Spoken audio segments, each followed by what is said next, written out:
11절부터 13절. 페이지 322페이지, 신약성경 322페이지, 빌립보서 4장 11절부터 13절입니다. 우리 다 같이 교독하도록 하겠습니다. 내가 궁핍함으로 말하는 것이 아니니라. 어떠한 형편에든지 나는 자족하기를 배웠노니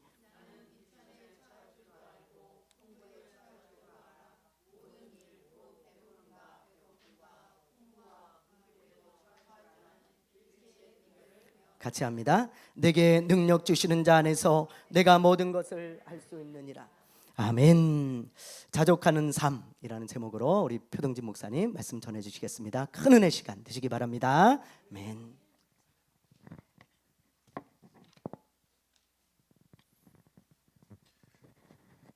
한 교회에 부목사님이 계셨습니다. 젊은 분이셨어요. 그분이 설교하는 중에 한 번은 자신의 그 군대 생활에 대해서 말씀해 주셨습니다.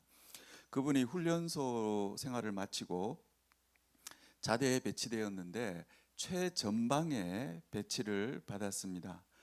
그런데 보통은 이제 그 군대 가면은 남자들이 그 병사들이 축구를 많이 시킵니다. 그런데 그 부대에 갔더니만 축구 대신에 씨름을 하고 있더랍니다.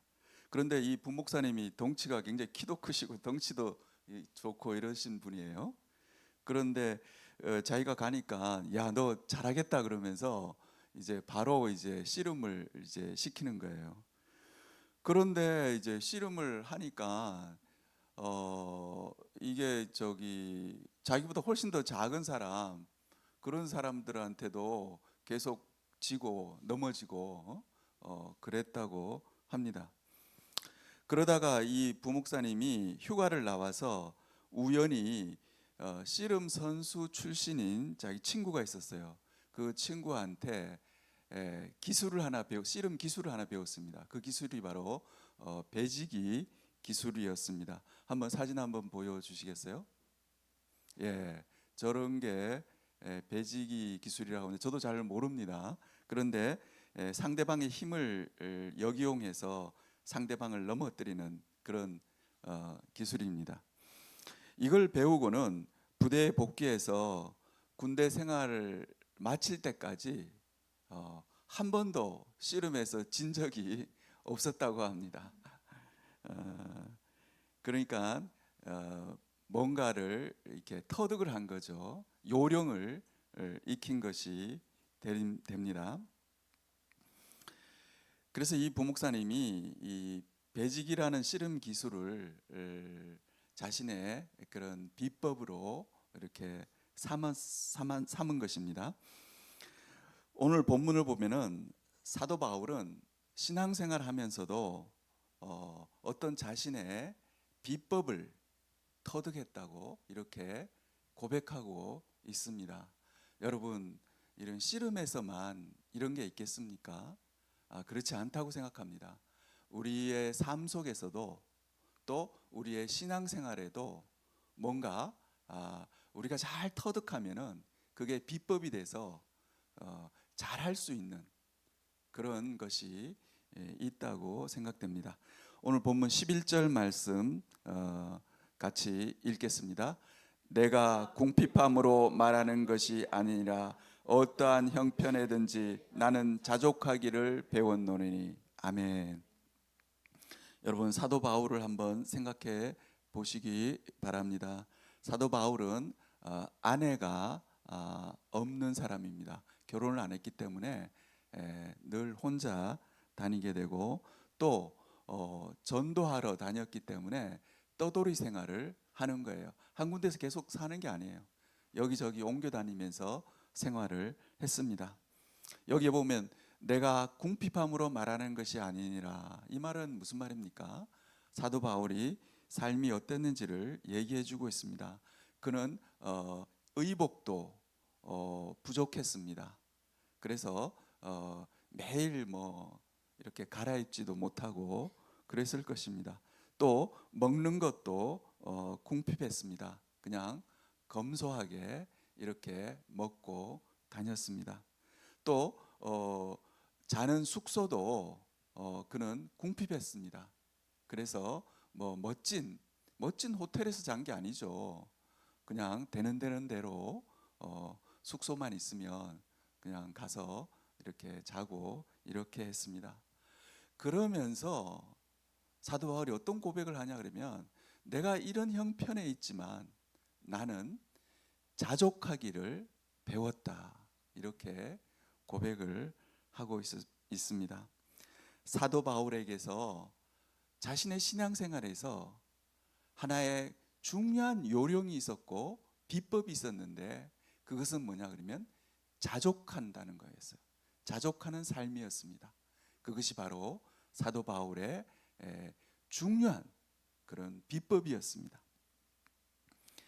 이렇게 자족을 배우고 나니까 사도 바울은 사탄과의 싸움에서 백전백승할 수 있었습니다.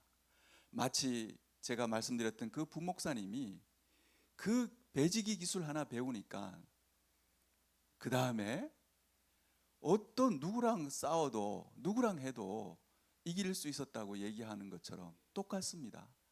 우리가 이 자족하는 기술을 잘 배우면은 사탄과의 싸움에서 연전연승 할 수가 있다는 것을 얘기해 주고 있는 것입니다.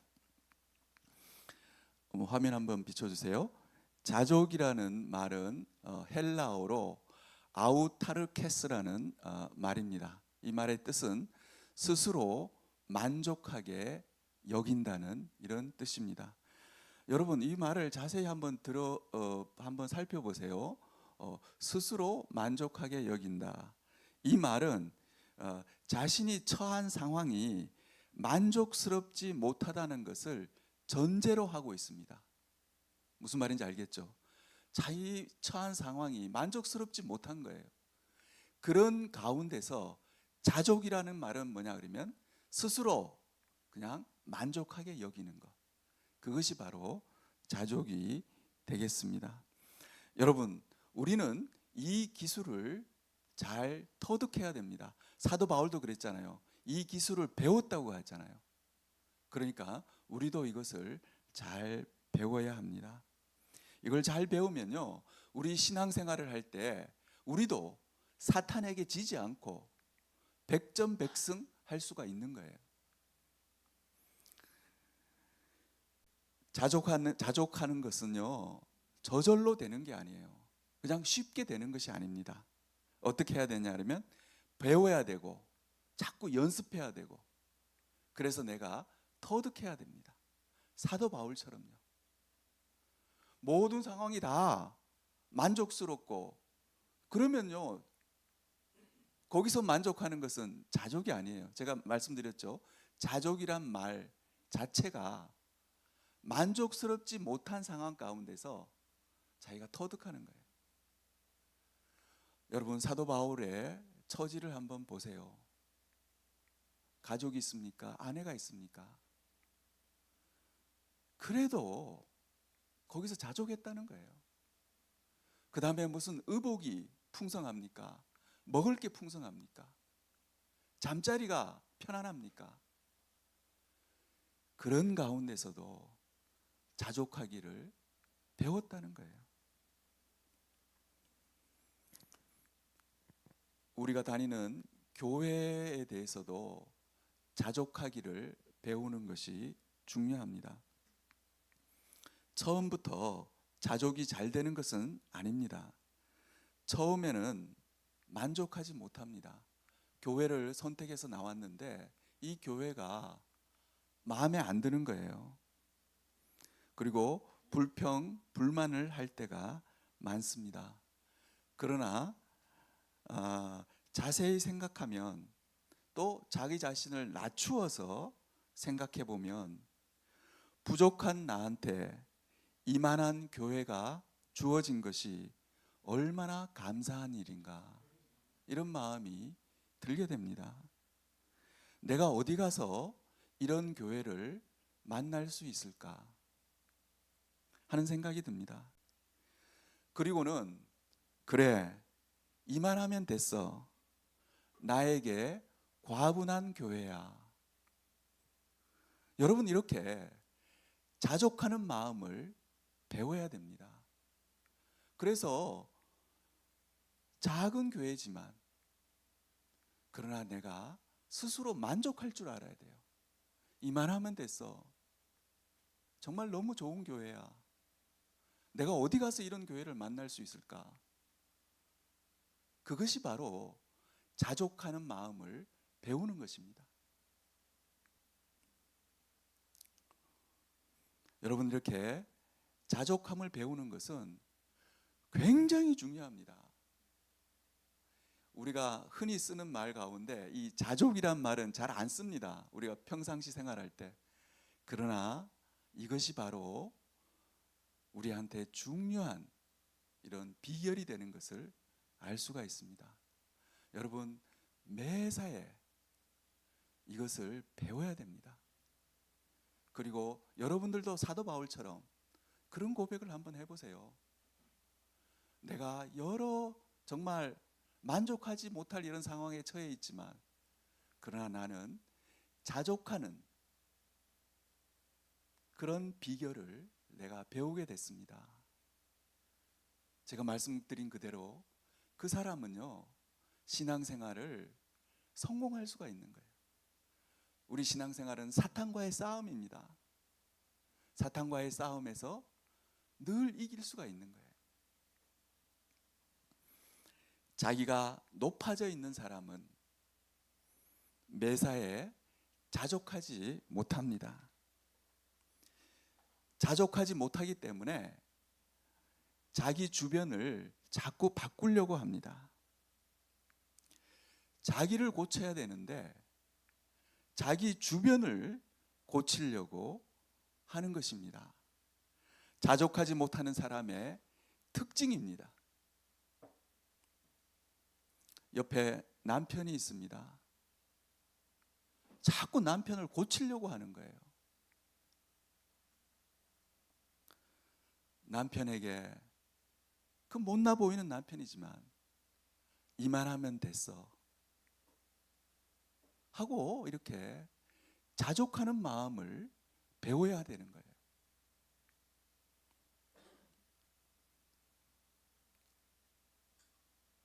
여러분, 자족하는 마음을 배우지 못하면요, 늘 불화가 생기고 자기가 만족하지 못하는 거죠.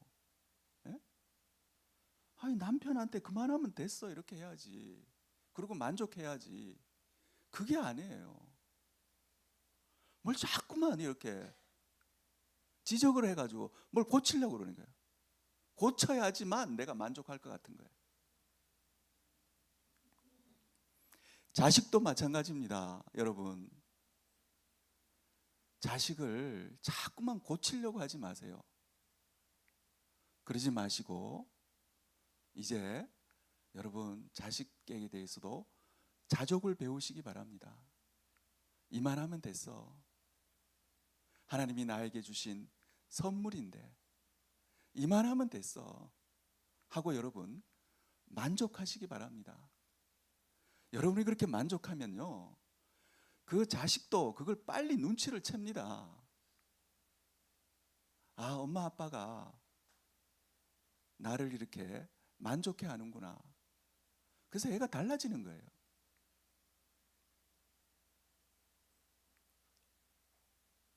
애한테 애를 자꾸만 뭐 이렇게 해라 이렇게 하지 마라 자꾸 바꾸려고 하지 마세요. 그리고 이만하면 됐어 그렇게 자족하시기 바랍니다. 마태복음 7장 3절 한번 보여주시기 바랍니다. 같이 읽겠습니다.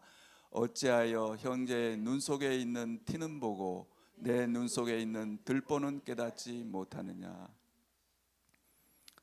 우리 사람들의 가장 큰 특징은 뭐냐 그러면요, 다른 사람 눈 속에 있는 그 작은 티는 굉장히 잘 봅니다. 그런데 자기 눈 속에 있는 들보는, 자기 문제점은 보질 못하는 거예요. 마태복음 7장 4절 한번 보여주세요. 같이 읽겠습니다. 보라, 내 눈 속에 들보가 있는데 어찌하여 형제에게 말하기를 나라오 내 눈 속에 있는 티를 빼게 하라 하겠느냐. 옛날에 대중가요 가운데 이런 게 있어요. 그 할아버지하고 할머니가 있는데 할아버지가 거기 마당에 암탉을 키웠는데 어느 날 할머니가 보니까 암탉 한 마리가 없어진 거예요. 그러니까 저기 할머니가 암탉이 어디 갔지? 그러니까 이 몸이 늙어서 몸보신하려고 먹었지. 그럴 때 뭐라 그럽니까? 예, 그게 중요한 거예요. 저 영감탱이 말도 안 되는 거잖아요. 예? 그 마당에 뛰어노는 씨암탉을 왜 몰래 잡아먹어요? 그래도 잘했군, 잘했어. 그러게 내 영감이라지. 여러분 그래야 됩니다. 예? 잘했잖아요. 그거 잘 잡아먹어서 건강하면 좋죠. 그렇게 내 남편에 대해서도 제가 말씀드린 대로 자꾸 너무 그렇게 하지 마세요. 자꾸 고치려고 하지 마세요. 그냥 있는 대로 받아들이세요. 그리고 하나님께 감사하시기 바랍니다. 저런 남편 나한테 주신 거 감사하고, 저런 아내 나한테 주신 거 감사하고. 여러분이 부족해 보이지만 하나님이 이 친구들 교회, 이런 교회를 내 교회로 하게 해주신 거 여러분 하나님께 감사하시기 바랍니다. 그래야 됩니다. 그런 사람이 얼마나 훌륭한 사람입니까? 아무것도 아닌 것 같지만 거기서부터 시작을 해야 돼요. 그러면 그것이 여러분의 삶을 바꾸고 여러분의 신앙생활을 바꿀 거예요. 교만한 사람은 그렇게 못합니다. 자기가 뭐 대단한 줄 알아요. 여러분 그러면 안 됩니다. 나를 볼 줄 알아요. 나를 낮출 줄 알아야 돼요. 내 눈 속에 있는 들보를 볼 줄 알아야 돼요. 내가 훨씬 더 못한 사람이. 자식에 대해서도 마찬가지입니다. 왜 여러분 자식을 자꾸만 나무라고 막 그럽니까? 자식이 그렇게 행동하는 것은 나를 닮아서 그렇잖아요. 부모를 닮아서 그런 거잖아요. 자기를 볼 줄 알아야 돼요.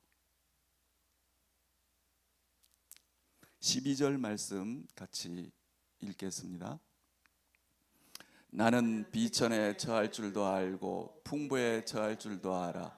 모든 일 곧 배부름과 배고픔과 풍부와 궁핍에도 처할 줄 아는 일체의 비결을 배웠노라. 아멘. 여기 보면 사도 바울이 일체의 비결을 배웠다 그랬어요. 어떤 비결이냐 그러면 비천에 처할 줄도 알고 풍부에 처할 줄도 알고 배부름과 배고픔과 풍부와 궁핍에도 자족하는 것을 배웠기 때문에 이것이 나에게는 중요한 비결이 되었다. 이렇게 고백하고 있는 것입니다. 13절 말씀 같이 보겠습니다. 내게 능력 주시는 자 안에서 내가 모든 것을 할 수 있느니라. 아멘.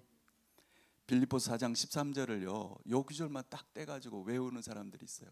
그리고 여러 가지로 이렇게 저 말씀을 인용하는데 잘못된 경우가 많습니다. 왜 그러냐 그러면 이 말씀은요. 제가 설명했듯이 빌립보서 4장 11절 12절 그 말씀의 뒤를 이어서 하는 말씀입니다.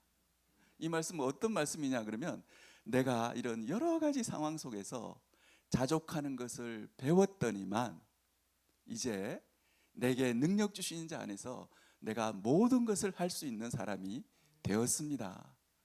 여러분 그런 고백입니다.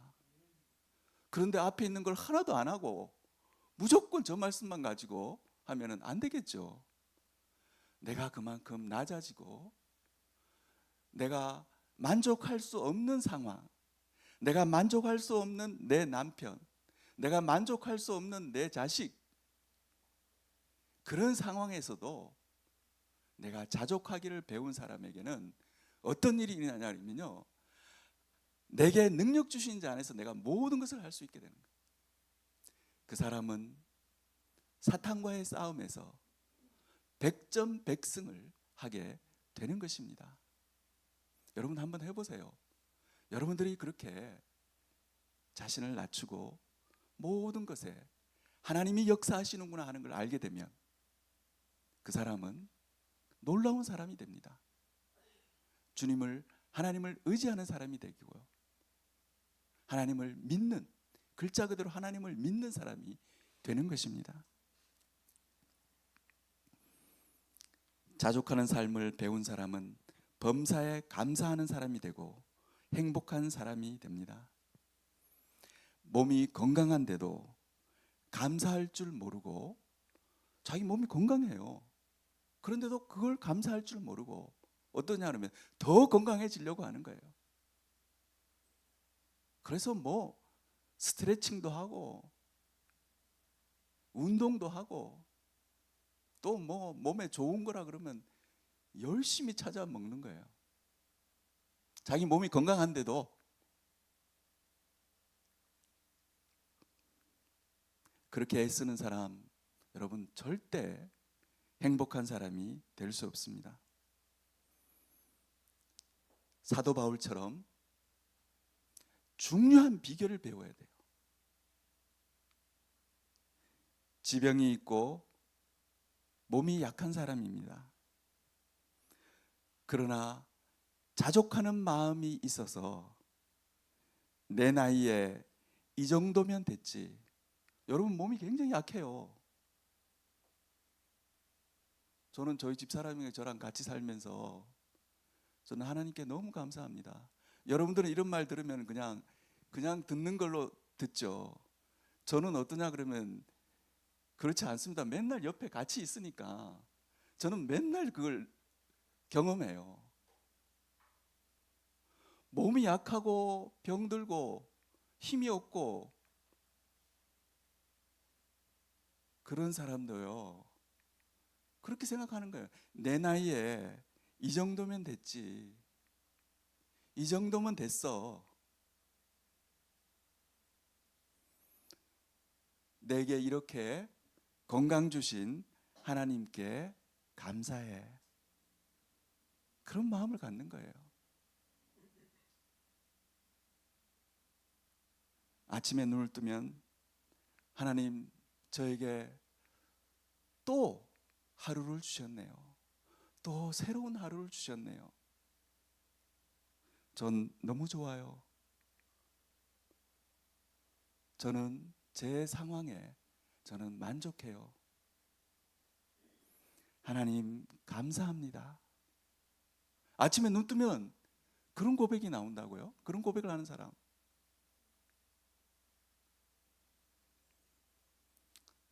여러분 그렇게 내 처지에 감사와 찬송을 할 줄 아는 사람이 돼야 됩니다. 우리가 굉장히 착각하는 게 있어요. 뭐냐 그러면요, 건강한 사람이 주님을 위해서 열심히 일할 수 있다 이렇게 생각해요. 예? 봉사도 많이 하고 하나님 기쁘시게 할 수 있다 생각합니다. 또 돈이 많아야지 뭘 할 수 있잖아요.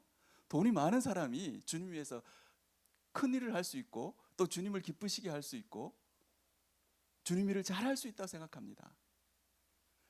그러나 아닙니다, 여러분. 절대 아닙니다.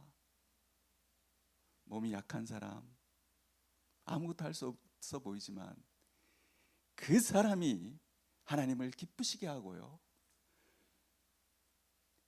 하나님의 마음을 후련하게 해드리는 그런 삶을 사는 거예요.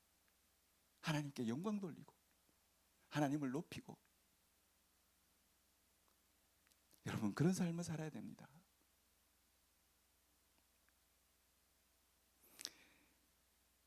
그런 사람이 진정으로 행복한 사람이 되는 것입니다. 여러분 한번 생각해 보세요. 건강한 사람이 그 건강을 지키려고 하고 더 건강해지려고 합니다. 그런데 그게 뜻대로 됩니까? 그러다가 건강을 빼앗기는 수가 있습니다. 그러나 몸이 약하고 몸이 불편해요. 건강이 바닥까지 내려간 사람이 있습니다. 그러나 그 사람이 하나님 감사합니다.